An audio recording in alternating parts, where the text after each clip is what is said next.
Thank you so much, beautiful Maureen Muldoon. Right now, we're going to pass it over to Lisa Chosick, who's going to lead us in a community offering. Thank you so much, Maureen. That was so inspiring. Speaky is a non-for-profit community, and we exist on the generosity of our community members. We thank you for playing your part and for taking the opportunity to make a donation for today's daily bread. Your generous donations help us bring spiritual leaders, artists, and speakers to Sunday service and keep important conversations going. And so today, I invite you to go within and see what is yours to give. The donation link is in the chat, as well as on our bio website, speakeasycommunity.com. Thank you so much for your generous support.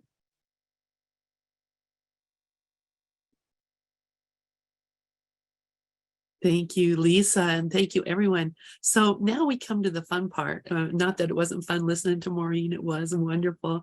And I love that story of David and Goliath. And it's just so compelling to me to think about, you know, that kid and how he just did what he needed to do, and he knew that was the right thing without hesitation. So now it's time for the truly unique experience of Speakeasy Sunday Service, our community conversation. This is where we invite you to speak easily, find your voice and your truth, and share your thoughts, inspirations, awareness, and your questions in the community. When you feel called to share a question or comment, please raise your virtual hand. It's a little reactions tab there in the down on the bottom line, so we can see that you want to speak. Please also note, leave your video on when you're doing so that we can see you and know you. And while y'all think of something you would like to say, I'm just so impressed again, Maureen, by this thought of living your life. And some of you may know I just had a birthday a couple days ago. I'm 70 years old. And I think when I was a kid and I thought about the time that I would be 70, I was just thinking I was just going to be some decrepit old lady who was just bedridden or in a wheelchair, and I wasn't going to be able to do anything in my life. And it's just amazing to me that I'm still alive. I'm very alive. And you know, this is, you know, I have so many, I probably have a good 30-40 years left in me. You know, that's what I'm looking at. You know, what am I going to do for the next 20 years? You know, think about that. You know, do nothing. Do nothing. Because when we say there's nothing my holiness cannot do, like, you don't have to, at this stage of the game and your consciousness, like, you just get to take care of the sheep and that are beneath your nose and let the crowns come to you. Like, really attempt to practice that principle, you know, as you already do. I know that you already do this, but, you know, even in our idea of like, what else is before me, you will get called to everything that's yours. You will know it as it rings every cell in your body. I mean, it's the same energy that gets you on all of these calls every day with Dove. You're like, I would do this in the dark in the middle of the night with nobody watching. Those are all your sheeps. You know, as we all grow in consciousness, those unlived dreams, if they're there, will surface up and will bite you in the butt. Bite you in the butt. Yeah, that's right. I thought I said butt you in the bite. Probably both. But that's so lovely. Yes, and then that's it. Just do whatever comes to you, because when you're open, it will come. Like the field of dreams. You know, you be here, it will come, and you may not have even a clue. You know, you think 20 years ago I thought I'd be doing this. Yeah. And here I am and living my best life. Yeah. So does anybody else have any comments? Please put up your hand if you have anything to say. Go ahead, Maureen. I'm sorry. No, it's okay. I would say, like, a few of the ways that helped me to unearth my blocks and giant fears, programs like Artist Way. Like if you haven't signed up for that, there's no reason you shouldn't. Like if it's the time that the class is going to be recorded, you'll get sent the recordings. If it's the finances, it's $22 at the lowest level of enrollment, $22 for 12, 13 weeks of coursework. And if you can't afford that, we can make a scholarship. So like get on it. If you're interested in unearthing, if you have some dreams, desires that are living unlived on the bench, then that would be a really great, unearthing. I remember when I very first did the Artist Way, it was 30 years ago, and I was in an apartment in California, and I'll tell the story and then I'll get me up here. And I was married to my husband, and it was a terrible marriage. And I had just finished reading this section called Toxic Playmates. And I was like, oh shit, check, check, check, check, check. Like he checked out everything. And I'm like, I'm married to a toxic playmate. And I'm like, what do I do, God? 2 weeks later, he left me for Miss Universe. Not necessarily the exit strategy I thought would be most appropriate, but that's how it happened. And I do believe that part of my awareness was like, I can't be in this relationship anymore. I don't know, and I don't know how to leave. So, hey, Mia. Hey, how you doing? Good. Is my Congratulations. sound okay? Because I had to switch microphones. We can hear you. Yeah, okay. No, I was smiling, when you said to Lynn, do nothing. I was teaching a workshop yesterday, and the second part of the workshop was kirtan, and it was led by Eileen. And I was just kind of blown away by the people that showed up at the workshop, because they traveled so far to come to it, And I was driving home, and I was sort of just giving thanks and kind of filled with wonderment. And literally, very clearly, Spirit said, you're going to create the biggest kirtan in Ireland, because so many people that play kirtan. And I was like, okay. And then I heard the name, which is Kirtan Lekela. So Lekela is together in Irish. And, I've already been sending out messages to musicians, and they're all like, yeah, I'm in. And it's doing nothing, just driving along, and you're minding your business, but there's an openness. I think there's an openness there to potential. You're living in your potentiality. Yeah. And even, who knows, I don't know how this is all going to fall into place or come to fruition, but I'm open, to the possibility of it. And that's the channel. You know what I mean? Like you just, you volunteered for us for the last couple of years to bring musicians to us. So you're like, you've been groomed for this for forever. And then it's just like, that's where you were just playing with the sheep. And the Holy Spirit's like, okay, like, here's the crown. It comes by right of consciousness. That's gorgeous. That's exciting. It is. Yeah, I'm very excited. Ambassador of music. Yes. And I debuted yesterday, because this workshop is called Unwrap the Gift of Your Voice. And of course, we're always teaching something that we need ourselves. That's why you enter into these spaces. Yeah. And my story was around singing. And for the first time ever, I held a microphone in my hand and sang a song for Limerick. And, and I shook, oh my God, and my heart was like, literally, I thought it was going to fall out of my chest. It was just like, but it was magical, because it was just like, coming out of that victim place, I can't sing, I can't do this. Oh, this happened to me when I was a child, and that happened to me, and this teacher said that. And so it was leaving that modality behind. I think I might have been still in a little bit of warrior mode, like fuck it, I'm going to do it. But anyway. Yeah, but as you teach it, you can't not do it. You know what I mean? When Regina and I teach marketing, I can't not do marketing. Like, oh, this is confusing. Like, you're teaching that, so you have to be awake to it. You have to be awake to it. So God bless you. That's grand. Thanks. Hey, Regina. Hi. The great talk, always. And I've just been kind of pondering a lot of the content, because I remember 15 years ago there was like like almost like a little bit of a painful, like, I want to be an entrepreneur.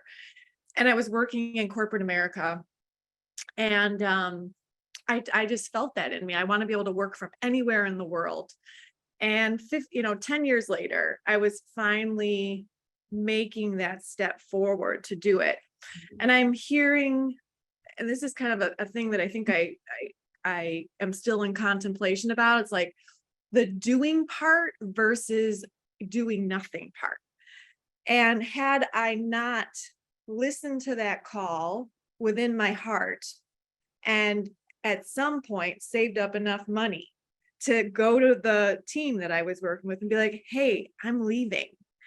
I would still be working in corporate America, likely, unless they kicked my ass out of there.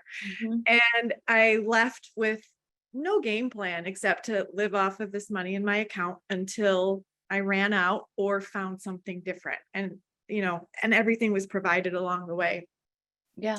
And yeah, for me, it's just like, it's just listening to that heart calling. And sometimes we wait so long that it becomes painful.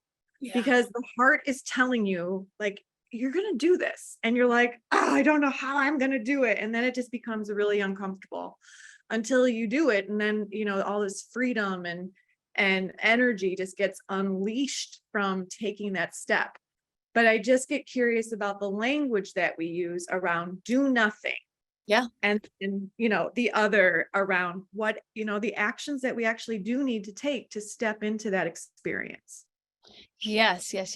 Yeah. Well, when we're moving out of victimhood, it's just like allowing ourselves to take some actions by changing our thoughts and taking responsibility. So we take responsibility, moving from victim to warrior.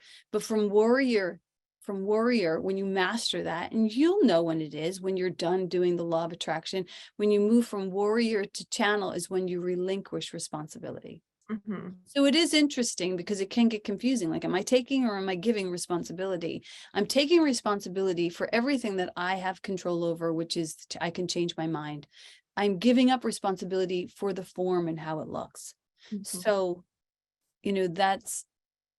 that's what it looks like, taking and what am I responsible for and what am I not responsible for?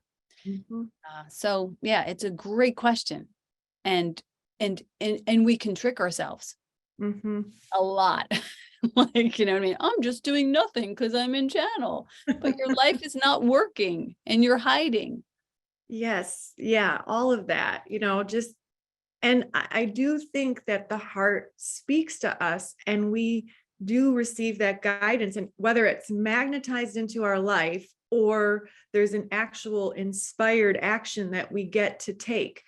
I think both are magnificent and magical because one, we're in that place of empowerment and using our voice when we're stepping into it from our own inner knowing, whether that's coming from a channeled place or, I don't know. I don't know all the answers, but I have experienced it where, even the day that I went into the office and told them I was, leaving, and they're like, that day I got like all of these signs and symbols that everything was going to be okay.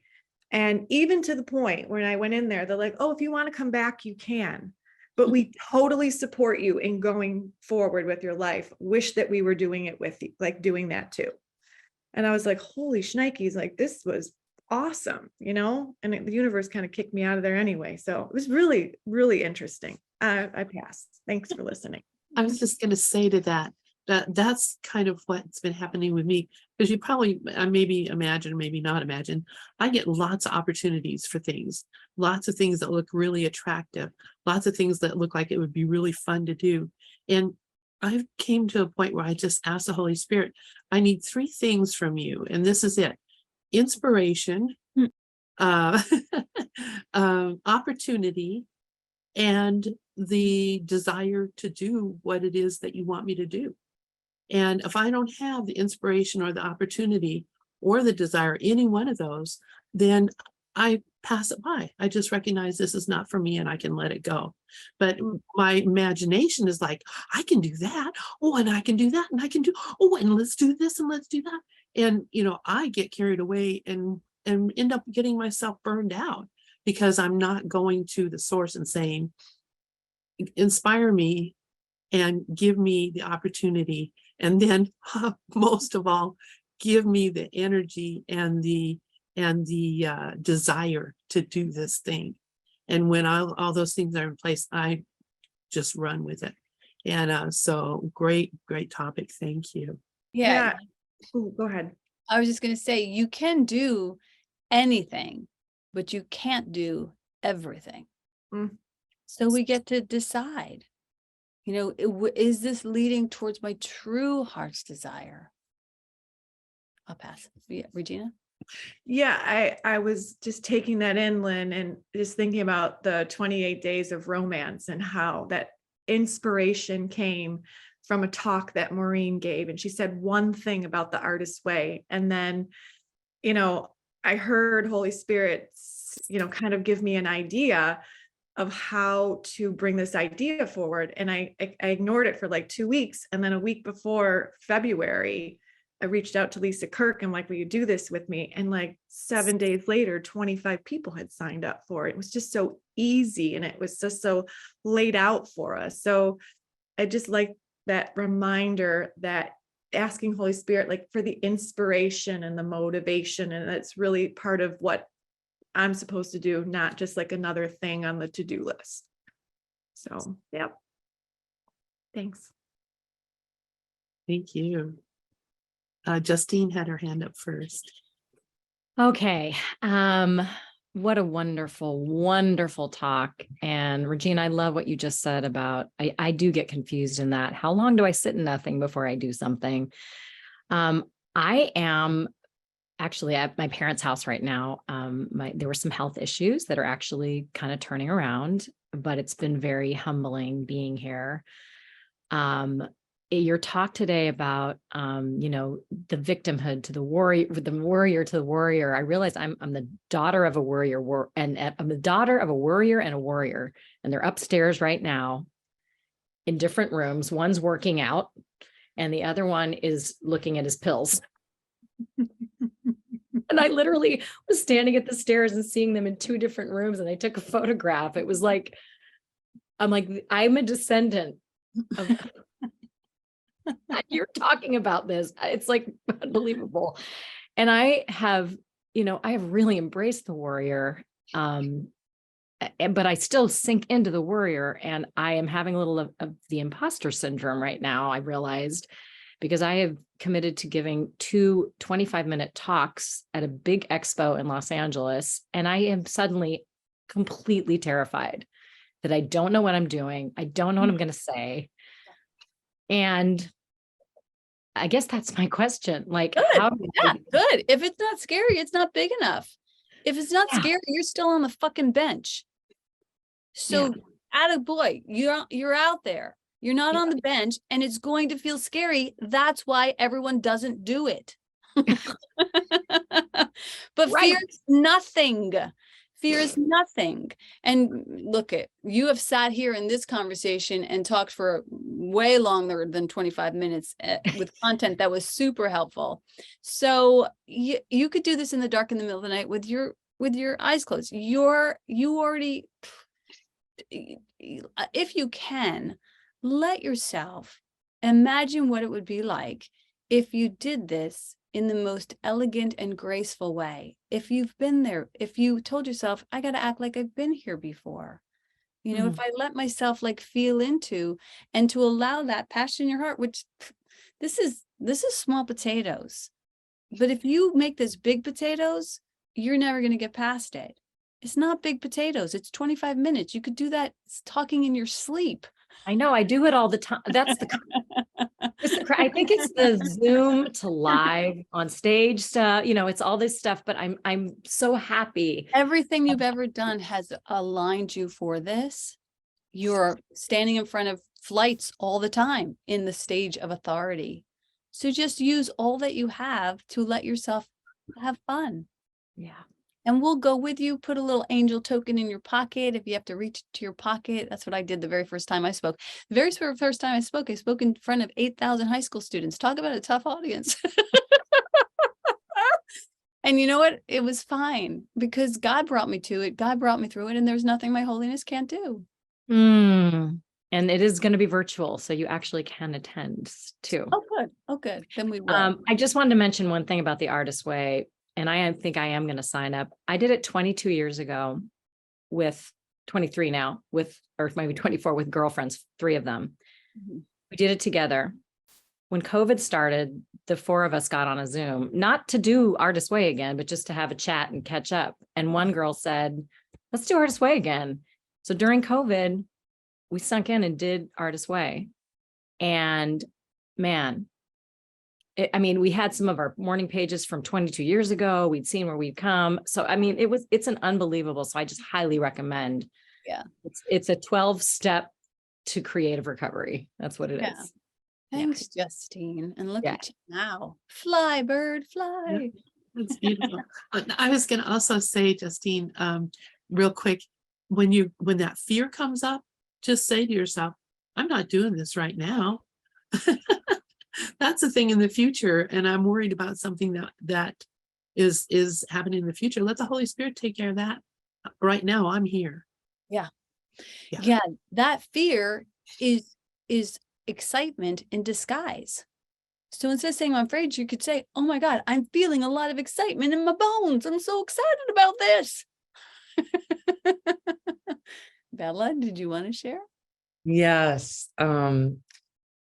I also just wanted to add to that, what you shared today about there's nothing your holiness cannot do. Mhm. Justine, whether it's that talk or anything else.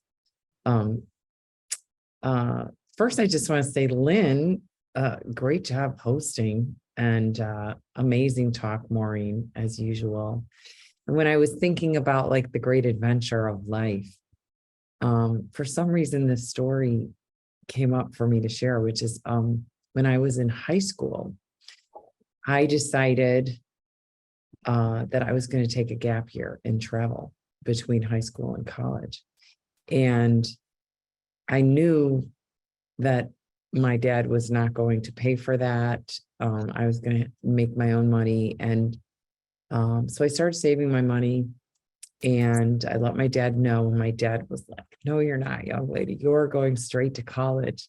I will not pay for this, and you'll not be doing that. And I was like, no, actually, I've already deferred my acceptance to college for a year, and I'm going to go, and I have a job lined up, and you don't have to pay for anything.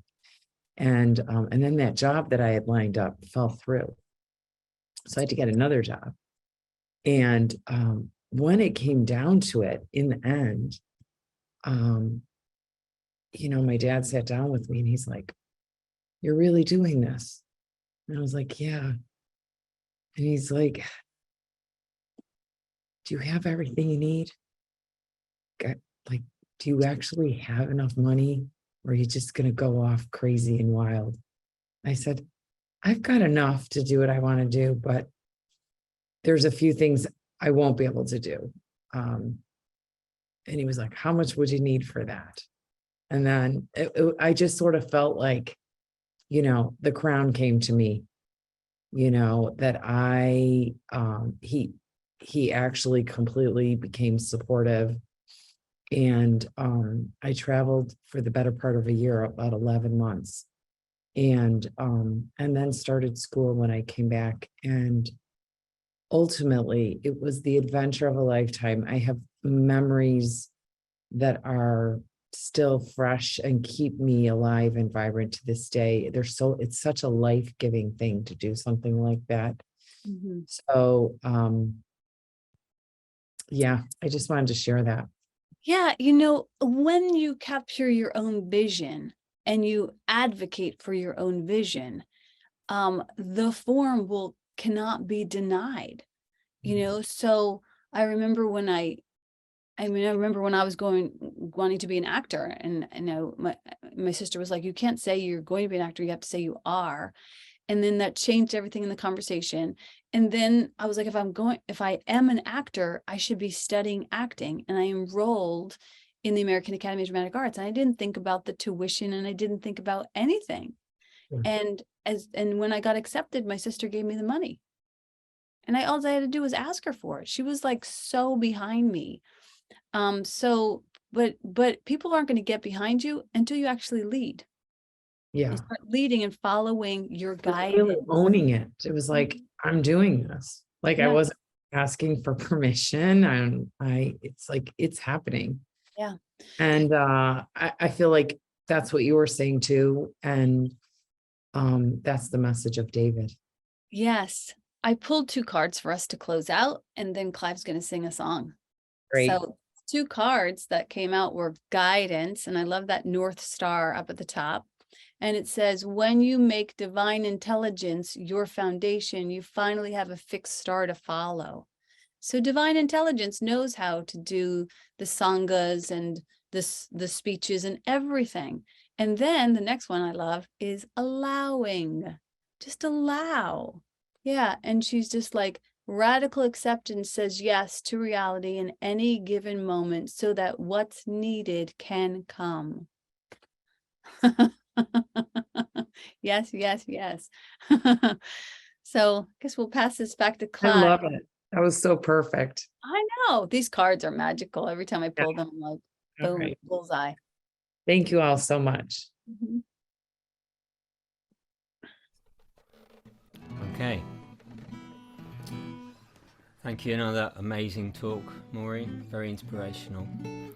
And it kind of resonated for me is that there's a number of times I've put myself in situations, especially on musical stages. I've made myself into a David to bring that out, because I remember playing often and thinking, I have no idea how this is going to go. I've never done this before. And somebody came up to me once, and I just played a gig as the pianist in a jazz band. And he said to me afterwards, you just played an hour and a half of that and you haven't got a note of music on the stand. He said, how did you remember it all? And I said, I don't know really. He says, it's just I had the desire to do it and put myself up there, and it happened. I just trusted. I gave it out. So that was all I needed to do. This is a song about appropriate for this talk today. It's called Living It Up on Love, and it's about getting up there and doing it, really. Thank you. Yep.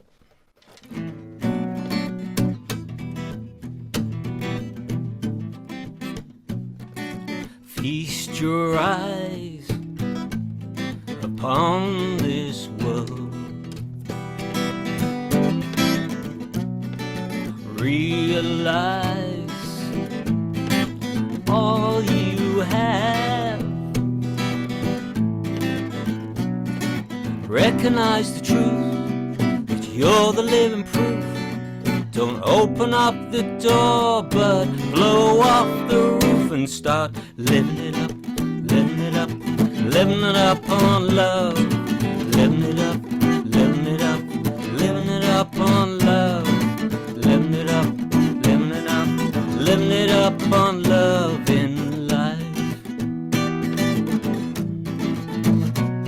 There's a fortune at your feet, the streets are paved with gold, and everyone you meet is warm, not cold. Nature's got your name written in its book. All you have to do is take another look. Recognize the truth, that you're the living proof. Don't open up the door, but blow off the roof and start living it up, living it up, living it up on love. Yes, living it up, living it up, living it up on love. Living it up, living it up, living it up on love in life.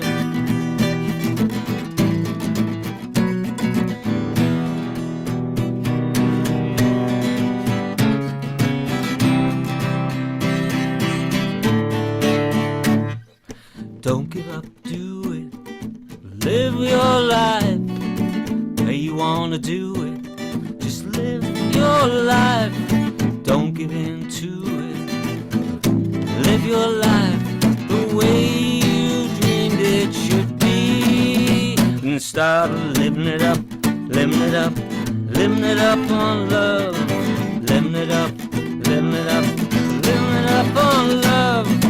Living it up, living it up, living it up on love and life. Yeah, living it up, living it up, living it up on love. Living it up, living it up, living it up on love. Living it up, living it up, living it up on love and life.